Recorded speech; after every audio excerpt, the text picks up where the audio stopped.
Do porto de Miami, uma coisa se afasta lentamente, mais longa que a Torre Eiffel, se a torre fosse deitada de lado. A bordo, há quase 10 mil pessoas, mais do que vive em algumas ilhas inteiras do Caribe. E cada uma dessas pessoas passará uma semana dentro de uma máquina de engenharia escondida de forma tão habilidosa que quase ninguém a bordo sequer suspeitará que ela existe. Porque por trás dos toboáguas, das piscinas que se estendem até o horizonte e de 20 convéses de luxo, trabalha uma tripulação de 2.350 pessoas. E elas não estão ocupadas servindo coquetéis.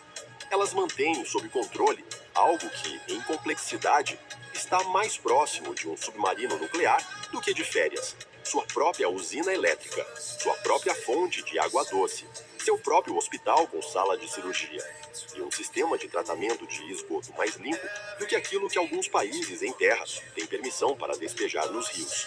Este é o Icon of the Seas. 2 bilhões de dólares, 250.800 toneladas, 365 metros de comprimento e 20 convéses de altura. É como colocar um prédio de 20 andares sobre a água e obrigá-lo a navegar.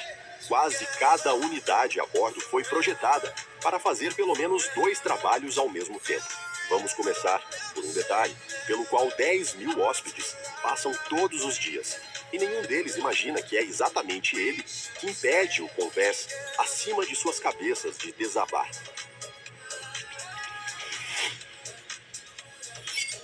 Durante 25 anos seguidos, cada galeria de passeio nos navios desta companhia lembrava um shopping center, escura, abafada, sem uma única janela.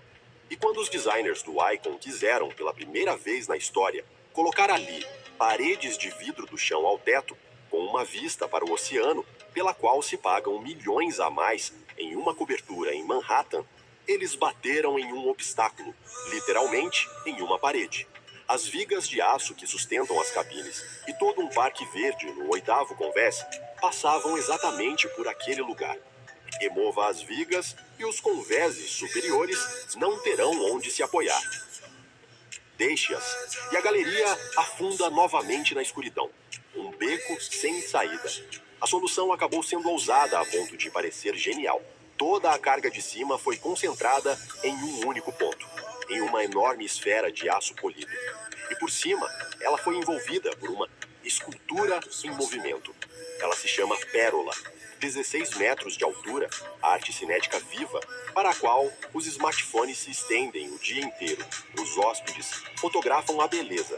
E essa beleza, exatamente no momento da foto, sustenta 3 convéses e deixa a luz do sol entrar onde durante um quarto de século havia escuridão. Um objeto, 2 problemas resolvidos com um único movimento. Só que a Pérola salva apenas um espaço. O resto do navio tem um problema muito maior. E o nome dele é 7.600 pessoas que querem tudo ao mesmo tempo. Coloque tanta gente em um único navio de cruzeiro sem um plano e você terá o inferno. Uma fila de 1 hora para o buffet. Piscinas onde não se encontra uma única espreguiçadeira livre. Uma galeria lotada como um metrô na hora do rush. O sonho de descanso se transforma em empurra-empurra antes mesmo do almoço do primeiro dia. A resposta do Icon parece simples, mas funciona de maneira astuta. 8 bairros, 8 pequenos mundos fechados que dividem a multidão em pequenos grupos, tão pequenos que nem passa pela sua cabeça que uma pequena cidade inteira está navegando ao seu lado. Em Jill Island, há 4 das 7 piscinas e um bar diretamente na água, onde nenhum banco fica vazio do meio-dia até a meia-noite. Em Thrill Island, há um parque aquático, um simulador de surf e uma tirolesa a 47 metros acima do oceano. Surfside foi criado para famílias com crianças pequenas, um carrossel, uma cidade de jatos d'água, uma sala de fliperama e seu próprio refeitório, para não precisar arrastar uma criança de 5 anos por 8 convéses só por causa de nuggets. E Hideaway é apenas para adultos, uma piscina suspensa, que desaparece no horizonte, jacuzzis e um DJ no balcão. E aqui está o que impressiona. Você pode lotar todas as cabines, encher até o limite cada piscina, ocupar cada restaurante. E o cara com um coquetel no bar de Chill Island pode passar a semana inteira sem encontrar nenhuma única vez a família que está surfando em uma onda em outro bairro. Um só casco, mas mundos diferentes. E um pequeno detalhe que deixa o queixo caído: as 7 piscinas a bordo. Mais do que em qualquer outro navio da história. 7 piscinas, em uma única embarcação. E a sensação é como se você estivesse sozinho na água.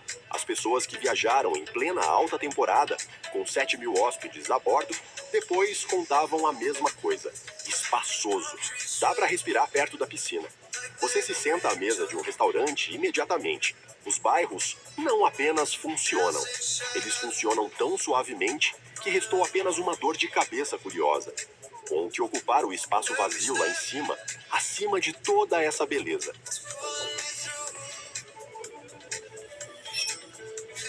O 16º e o 17º conveses, ar livre, o ponto mais alto, um vento tão forte que não dá nem para deitar, nem para comer. Para os engenheiros, eram metros quadrados mortos, pelos quais se pagou, mas sem utilidade nenhuma.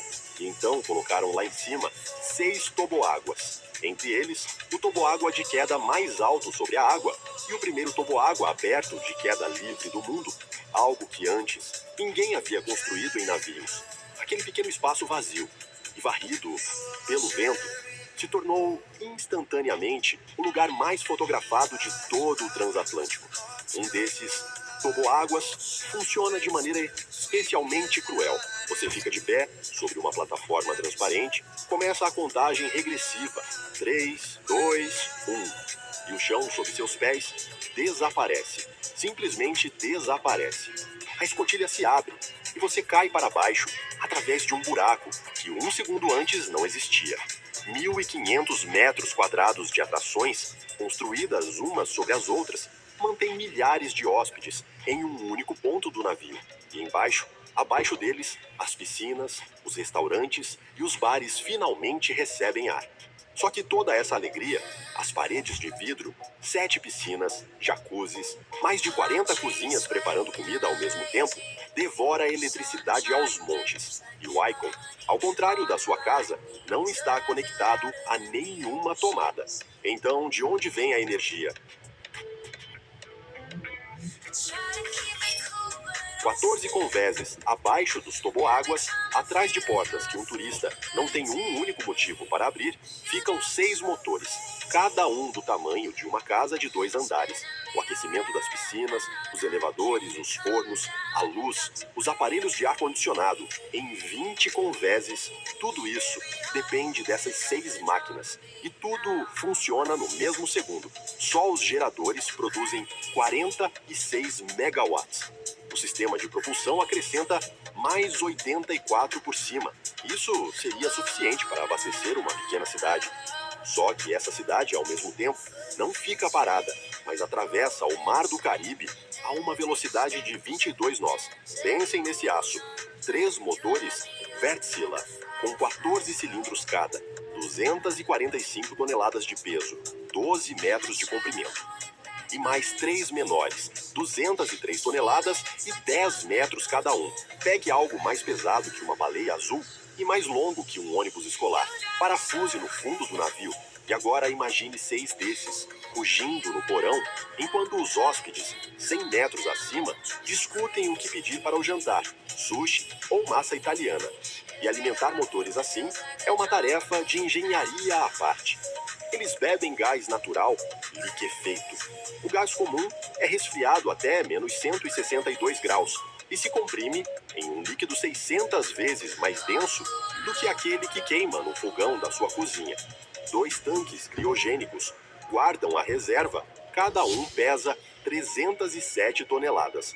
O isolamento é tão forte que o combustível continua sendo um líquido gelado, enquanto o sol do Caribe aquece o convés acima dele. E agora, uma estranheza sobre a qual não escrevem nos folhetos publicitários. Esses tanques nem sequer foram feitos na Finlândia. Eles foram soldados em um estaleiro separado em Rostock, na Alemanha. carregados em balsas e puxados por todo o mar Báltico até o estaleiro finlandês, onde o casco já estava pronto e esperando. Mais do que isso, todo o compartimento dos motores, geradores, tanques de combustível, todo o recheio técnico foi montado como um único bloco flutuante na Alemanha, levado até a Finlândia e inserido no casco, como se empurra uma gaveta para dentro de uma mesa. 2 países, uma usina elétrica. E ela queima aproximadamente 20% mais limpo que o combustível naval comum, enquanto emite quase zero enxofre. E o mais curioso, nem sequer é o que esses motores queimam, mas o que eles descartam. Quase qualquer navio de cruzeiro joga o calor do escapamento diretamente para fora. Centenas de graus de energia pura voam para o oceano e ninguém se incomoda com isso. Sempre foi assim. Os engenheiros do Icon olharam para esse calor de outra forma e decidiram capturá-lo.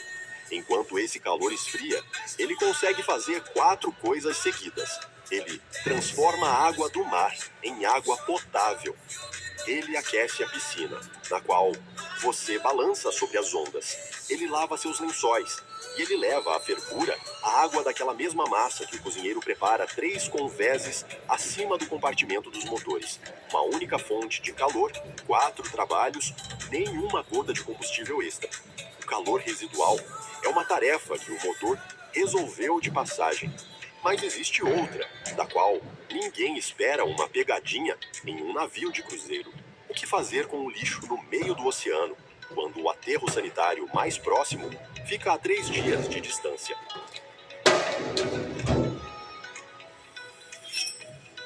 O Icon pega as sobras do jantar de ontem, embalagens, pacotes, tudo o que os hóspedes jogaram fora durante o dia, e despeja isso em uma câmara fechada, onde aquece sem acesso ao ar até que o lixo se decomponha em gás combustível. E esse gás é enviado diretamente de volta para a rede elétrica do navio. Cientificamente, isso se chama pirólise por micro-ondas. Em linguagem humana, um gerador que funciona com o lixo. O primeiro do mundo instalado em uma embarcação. E aqui cada sistema é obrigado a trabalhar enquanto o chão sob ele balança sobre uma onda. O que sobra depois do processamento é transformado em grânulos de carbono e levado aos agricultores como fertilizante. Deixe para o objeto flutuante, mais complexo da história, inventar uma nova maneira de tirar o lixo. E ele inventará de tal forma que o lixo ainda pagará pela eletricidade. Motores, captura de calor, gerador de lixo. Tudo isso se junta em uma rede elétrica comum. E alguém precisa manter essa rede em equilíbrio 24 horas por dia. Quem exatamente? No fundo do casco, em uma sala sem janelas, fica sentado o engenheiro-chefe. E ele não tem o direito de se distrair nem por um minuto. 24 horas por dia, ele equilibra a energia entre aquilo que empurra o navio para frente e aquilo que torna a vida a bordo agradável. Dê potência demais aos aparelhos de ar-condicionado e o transatlântico desacelera. Force a velocidade além da medida e os hóspedes começarão a suar sob o sol do Caribe. Conforto contra avanço. O dia inteiro, todos os dias. E nenhuma pessoa lá em cima sequer suspeita que essa luta está acontecendo. Enquanto alguém no 20º convés escolhe entre uma espreguiçadeira e um coquetel, lá no fundo, abaixo dele, outra pessoa literalmente conta megawatts para que essa escolha continue sendo agradável. E toda essa potência, reunida em uma única rede, precisa ir para algum lugar. E ela vai para baixo do casco, para onde está escondido o truque que deixa os rebocadores nos portos sem trabalho. Este navio não tem leme, absolutamente nenhum. E mesmo assim, 365 metros de aço são capazes de girar no próprio lugar, dentro do seu próprio comprimento, no interior de um porto estreito. Isso é possível graças a 3 unidades APB, Azipod. Cada uma é um motor elétrico selado, em uma cápsula que fica pendurada sob a popa, diretamente na água. O motor é conectado diretamente à hélice. Nenhum eixo atravessando todo o casco, nenhuma caixa de câmbio, nada entre o motor e a água, além de empuxo puro, 20 megawatts por cápsula. E cada uma gira em torno do seu próprio eixo em todos os 360 graus. Virou para a esquerda, o navio vai para a esquerda. Virou para trás, o navio freia. Acrescente na frente 5 propulsores laterais de proa de 4,8 megawatts cada. E o capitão estaciona essa imensidão como um sedã comum. Ele a encosta de lado no cais, enquanto os capitães dos rebocadores olham do pier e não entendem porque sequer saíram ao mar. Na maioria dos portos, o Icon já nem precisa de rebocadores. A tecnologia não é nova. Cápsulas assim estão nesses navios desde 1999. Mas o Icon a ampliou até uma escala com a qual os primeiros engenheiros nem ousariam sonhar. 3 cápsulas, 60 megawatts, 1/4 milhão de toneladas de aço, se movem com a precisão de um carro esportivo em um estacionamento. Pilotar, aliás, acabou sendo a parte fácil. O difícil começou depois. Como tudo isso se mantém flutuando? Pegue todo o aço deste navio, comprima-o em um único bloco denso e jogue-o no oceano. Ele afundará instantaneamente. O aço é aproximadamente 8 vezes mais pesado que a água. Então, por qual milagre, uma massa de aço se mantém na superfície?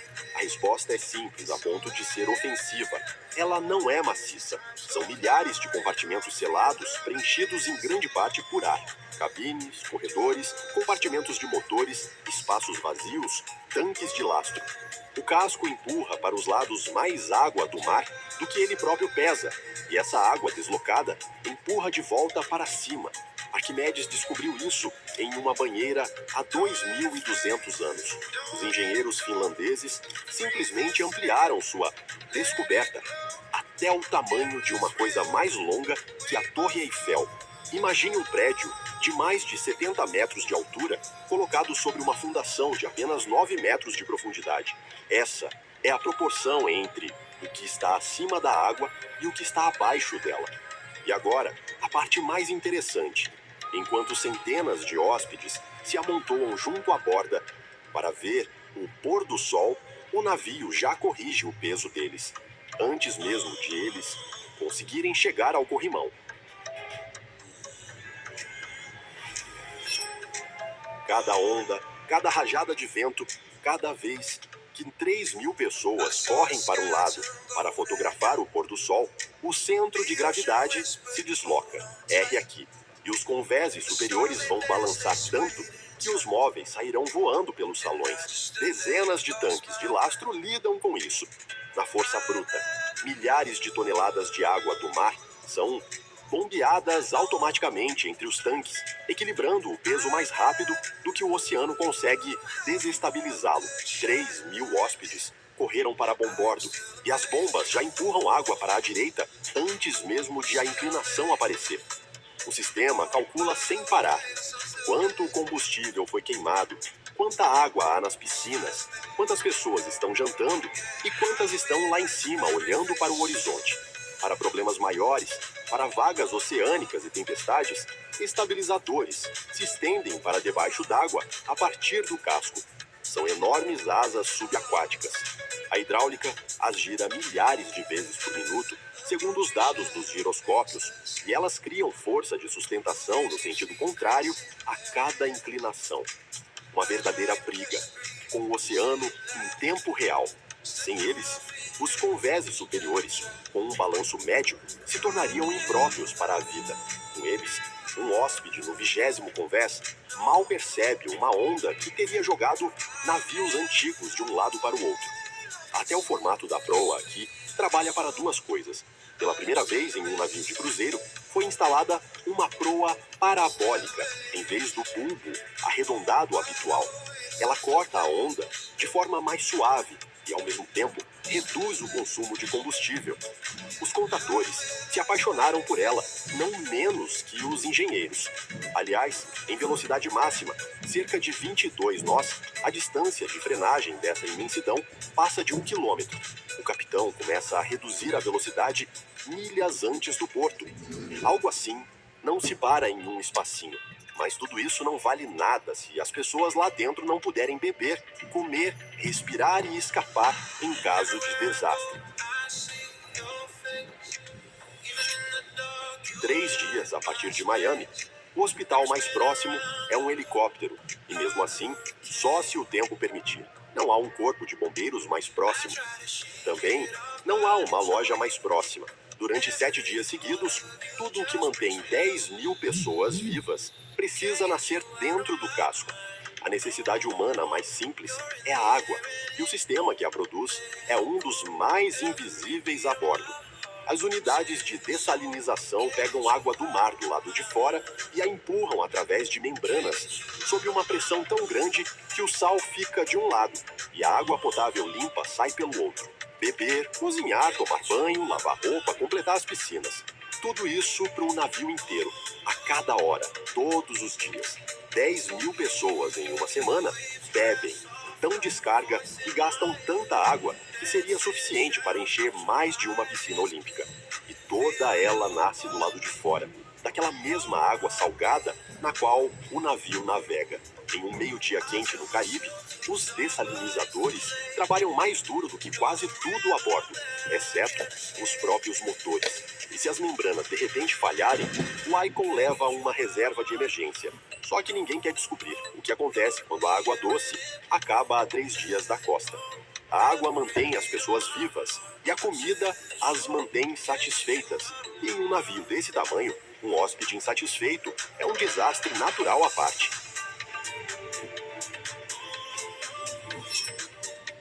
60.000 pratos por dia, mais de 40 restaurantes, cafés e bares. Isso é mais porções do que algumas redes de alimentação servem em uma cidade inteira. E agora, sobre o abastecimento deste monstro.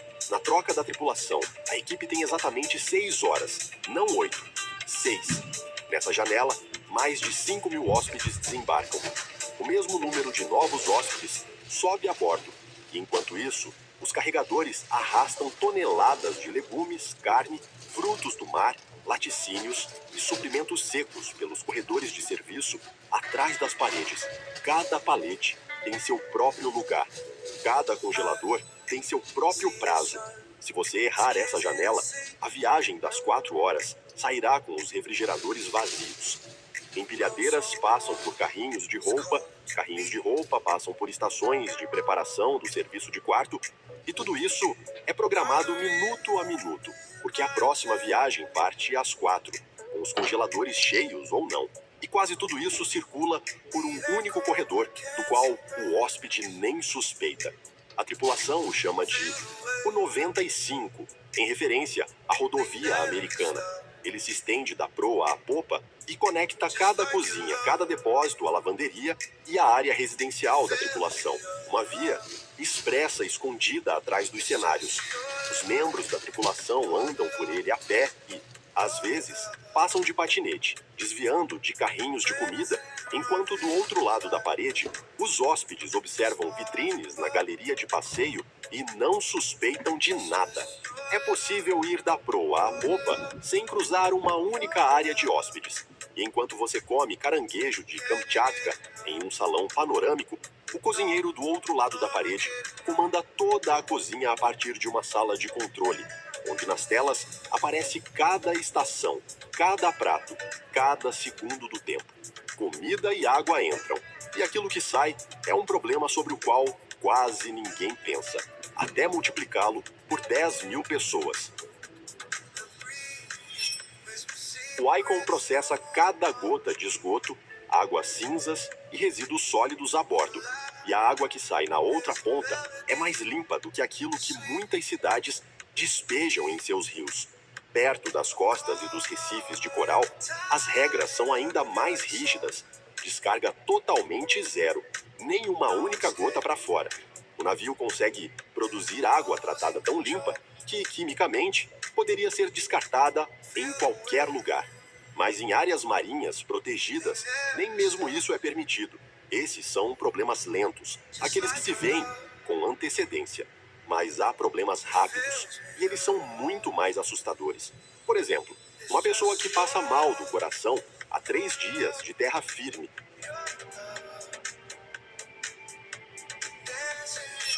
Hospital, prisão e bombeiros, sob os convéses dos hóspedes, funciona 24 horas por dia, um hospital de verdade.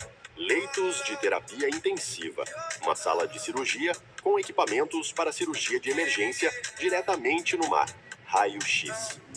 Uma farmácia preparada para infarto, fratura, alergia grave e surto de norovírus, que pode se espalhar por um transatlântico assim em 2 dias. Na equipe há médicos e enfermeiros treinados para tudo, desde traumas graves até doenças tropicais, porque a 3 dias do porto, uma evacuação de helicóptero custa uma fortuna e só funciona se o tempo não falhar. E também, longe dos olhos alheios, a bordo há celas para detidos. A 3 dias da costa, não dá para chamar a polícia rapidamente. Mas o cenário para o qual cada membro da tripulação se prepara, e sobre o qual ninguém quer pensar, é o incêndio. No meio do oceano, não haverá ajuda, nenhuma e nunca. Por isso, o Icon tem sua própria brigada de incêndio em cada conversa. O casco é dividido em zonas corta-fogo, e as portas estanques se fecham no mesmo segundo em que os sensores detectam fumaça ou calor. E se de repente tudo der errado ao mesmo tempo, cada pessoa a bordo pode ser retirada da embarcação em 30 minutos. Botes, salva-vidas, balsas salva-vidas e escorregadores de evacuação que se abrem a partir do casco como escorregadores de emergência de um avião. Tudo isso custa dinheiro absurdo. As piscinas e os toboáguas acumulam curtidas, mas a parte do leão daqueles 2 bilhões foi exatamente para aquilo que está escondido debaixo deles.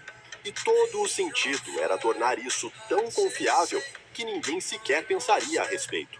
Então, por que assinar um cheque desses? Os números do primeiro trimestre de 2025 explicam tudo. Em média, um hóspede traz à empresa $290 e 45 centavos por dia. Desses, 199 são pelo próprio bilhete e mais $91 e 15 centavos a pessoa deixa já a bordo. Bebidas, restaurantes pagos à parte, excursões, cassino, spa, Wi-Fi e fotografias em cada porto. Multiplique isso por 5.500 hóspedes com ocupação dupla, por 7 dias, por 52 semanas por ano, saindo de Miami. Passe esses números e ficará claro por que alguém assinou um cheque de 2 bilhões. Mas aqui vai a pergunta difícil. Como arrancar de uma pessoa $90 por dia se ela já pagou pelo bilhete? Lembra dos 8 bairros? Em cada um deles, comida, bebidas e entretenimentos pagos estão ao alcance da mão. O hóspede não fica vagando pelo navio procurando no que gastar. Ele já está parado ao lado disso. Com as receitas, entendemos. E o mais saboroso está nas despesas. Um navio 2 vezes maior não custa 2 vezes mais para manter. O Icon leva os mesmos 2.350 tripulantes, aproximadamente, como navios com metade da tonelagem. O sistema a gás e a recuperação de calor o tornam 24 horas portuárias, quase não aumentam com o tamanho, enquanto a capacidade quase dobra. O lucro de cada viagem fica maior. Um transatlântico assim é capaz de gerar em um ano tanto dinheiro que recupera o custo de construção mais rápido do que a maioria dos imóveis comerciais se paga. É por isso que a empresa já encomendou mais 4 cascos desta classe. Star of the Seas foi lançado em 2025. Legend of the Seas chegará em 2026. Hero of the Seas em 2027. E o quinto já está reservado para 2028. Isso já não é uma frota, é uma armada. E cada navio assim começa do mesmo jeito, em um estaleiro finlandês com um quebra-cabeça. 900 dias. Foi esse o tempo dado para a construção no estaleiro Meyer Turku, e o relógio começou a contar. No exato segundo em que a primeira chapa de aço foi cortada. 201 blocos de aço prontos. Alguns pesando centenas de toneladas. Alguns já chegavam com fiação, tubos e móveis dentro. Tudo isso era montado em uma doca seca, como o quebra-cabeça mais caro da história da humanidade. Ao mesmo tempo, um gênio digital calculou cada solda, cada tubo, cada cabo em um modelo tridimensional antes mesmo de a primeira tocha de soldagem ser acesa. Quando um bloco chegava à doca, lasers comparavam sua posição com o modelo virtual. Tolerâncias mais finas que o grafite de um lápis. Mais de 1.000 fornecedores de dezenas de países descarregavam peças em um único pátio. E em dezembro de 2022, a doca foi inundada e o navio inacabado tocou a água pela primeira vez. Ele flutuou perfeitamente. Exatamente porque já havia flutuado perfeitamente milhares de vezes dentro de um computador meses antes de os portões da doca serem abertos. O que saiu no final?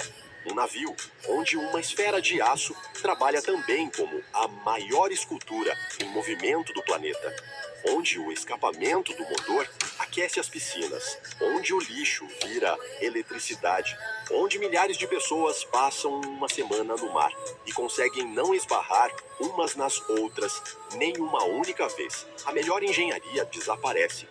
Você caminha à noite pela galeria de passeio, a pérola brilha, crianças correm em direção aos toboáguas e ninguém pensa nem nos tanques de lastro sob os pés, nem nos motores cápsula que giram sob a popa. Esse é todo o sentido. Você vê apenas aquilo que torna tudo isso possível. Escrevam nos comentários tudo o que vocês pensam sobre isso. E inscrevam-se no canal para os mais ricos. Aqui